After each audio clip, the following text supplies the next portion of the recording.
Ryan Little.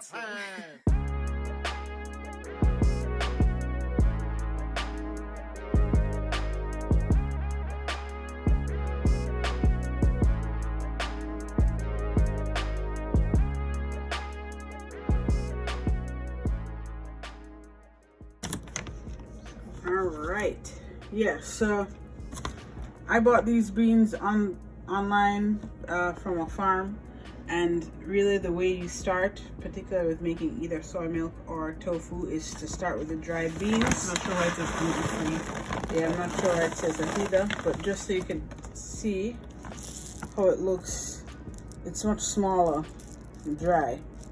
Now what I try to do is sift out all the dirty ones, or all the kind of misshapen or badly discolored ones. There's not much in this little batch that I have in my hand, but there are some that I try to,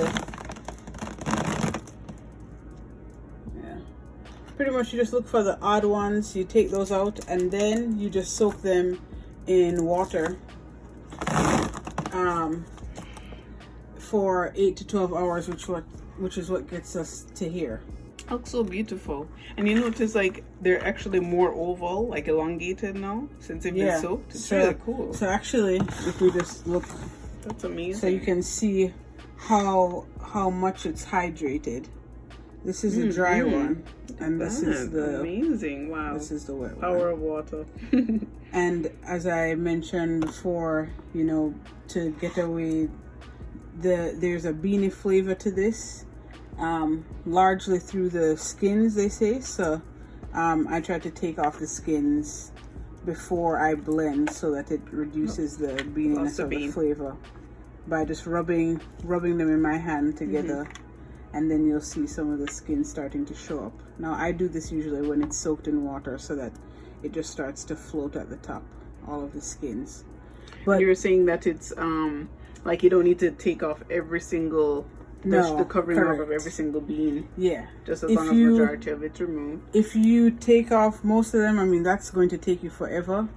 And I don't think, you know, anybody got time for all of that. Like, you can just do just enough. I would say just, you know, you keep on rubbing it. If you can get even a third or 2/3 of the skins out, you're good to go. You're fine.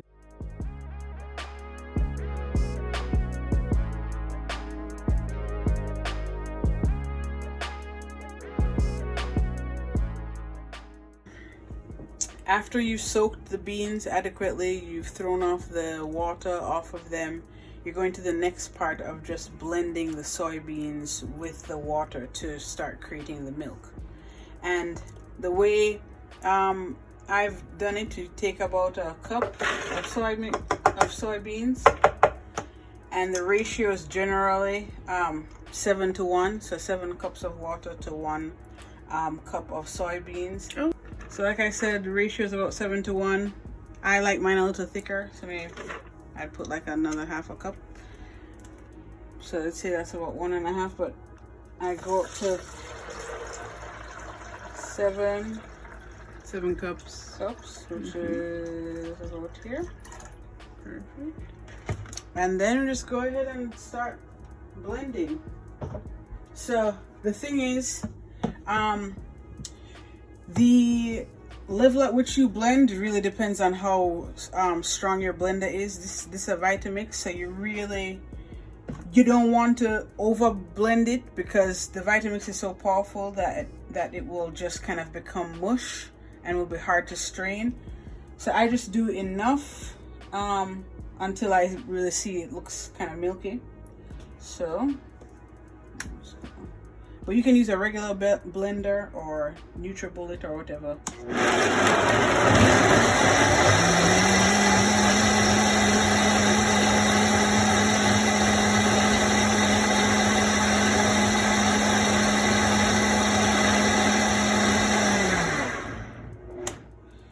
Okay, yeah, and that should do it.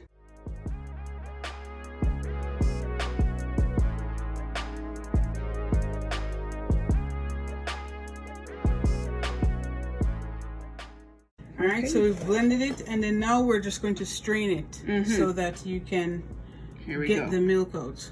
So you put it in your nut milk bag or your cheesecloth. Bam, bam, bam, bam, bam. I'm working on this. There we go. That's beautiful. So it definitely helps to have a nut milk bag because we were using a cheesecloth before, and so we don't recommend that. It's just more of a process with the cheesecloth. Well, the nut milk bag is like, it's created to really be more efficient, more useful. Of course. So you just want to squeeze it all out until all of the liquid has come out. You see some of the foam coming out, that's fine. So after you squeeze enough out, you separated the milk from the soy pulp. This is called okara also, apparently. The Japanese cook a lot with it, but it's really, it almost looks like some mozzarella. Some people can make a bunch of things with it, but you shouldn't throw this away. You can use this to actually make that is very good. How that looks. Also, even like a hummus type thing. We tried making a spread that was good for a flatbread. We've also used this as the beginning of mincemeat. So we just put some sauce in it. So the good thing is that if you can find different ways to flavor this, then you end up having zero waste. You know, so you got the milk and the tofu, and you can use this for meals, you know, for savory dishes. With the mincemeat, we actually combined it with cooked lentils just to give it additional flavor and different texture, and that was really, really good. We put that with sauce and had it with pasta, just like meat sauce and pasta and some veggies, and it was great.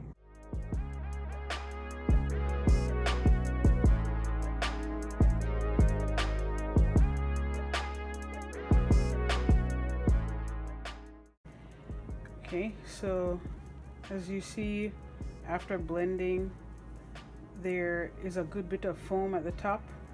This foam you shouldn't leave as it's cooking, so you should just take off the foam. So that's what we're doing now, just taking off the foam. And because we're doing quite a bit of milk, there's a good bit of foam at the top, but really you shouldn't need this much soy milk to do your regular amount of soy milk. Beautiful. Okay, so close to final bit is to just turn the stove on and let the milk cook, because right now it's still raw. It's like raw nut milk. I'll turn on this one over here, the little baby one we have. We have a lot of milk today. So this is actually the most milk that we've done I'm ever. excited though. But hopefully that will mean more tofu. So just put it on a medium heat. Yeah, I would say medium low, like low to medium. I'd say between 4 and 5, because you don't want this to boil at the top, like start to bubble. You really want it to just simmer.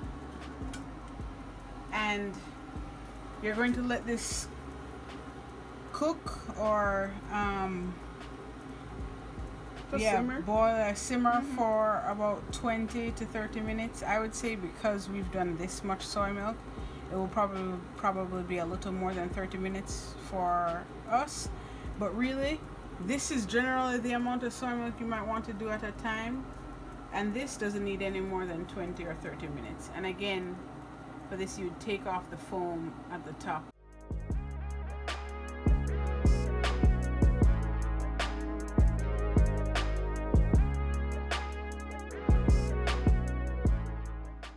We divided up the milk, all the milk that we had, into 2 bowls, and this one is going to be soy milk, that one's going to be the tofu, and we'll show you how we'll turn that into tofu.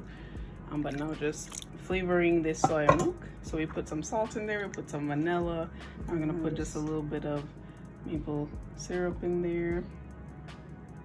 Not too, we don't really have it super sweet, it's just like a slight little sweet. And that's probably what you put in there, was like a tablespoon Yeah, it's just to or like a tablespoon and a half. balance the salt and the sweet, so it tastes like something. Mm-hmm. So it doesn't just taste like water.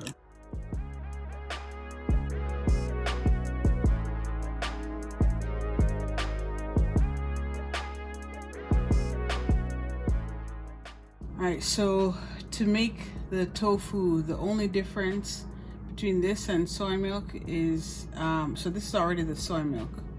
This just needs a coagulant. So you could use lemon juice, apple cider vinegar, or some, there's some product that people usually use that is processed. So I just like to use a natural thing. So,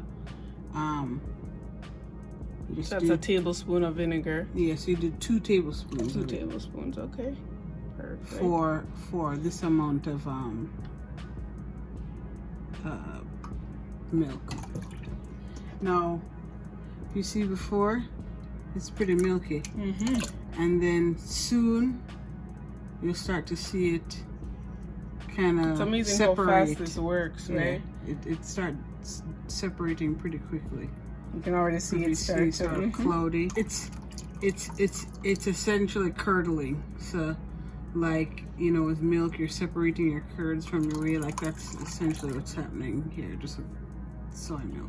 Leave this for about 15-20 minutes. Okay. So now I just want to show you that separation. You see that? You can actually see the water present here. There's a whole layer of clear water, and then under that, all of that is the curded soy milk. So we're gonna pour this into this cheesecloth here, into a container that we makeshifted. You'll see. Alright,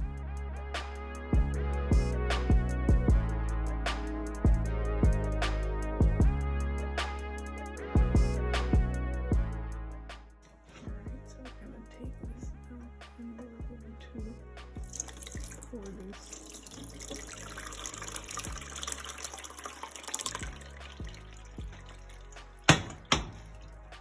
So, this is just showing how we use the cheesecloth to kind of make this little separate bed. the curds from the. And the prior part of the video showed how I poured all of that curd in there, and so he basically folded it like a little, you know, just like a sheet. And we reuse this plastic container from this is our makeshift tofu press. Which has holes throughout it. We just made some holes with a skewer. But you can.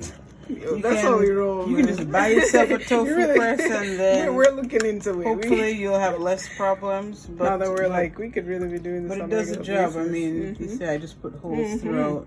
See that? So it drains. That's like resourcefulness. And then I let this drain overnight so that it can really all the liquid most of the liquid can come out.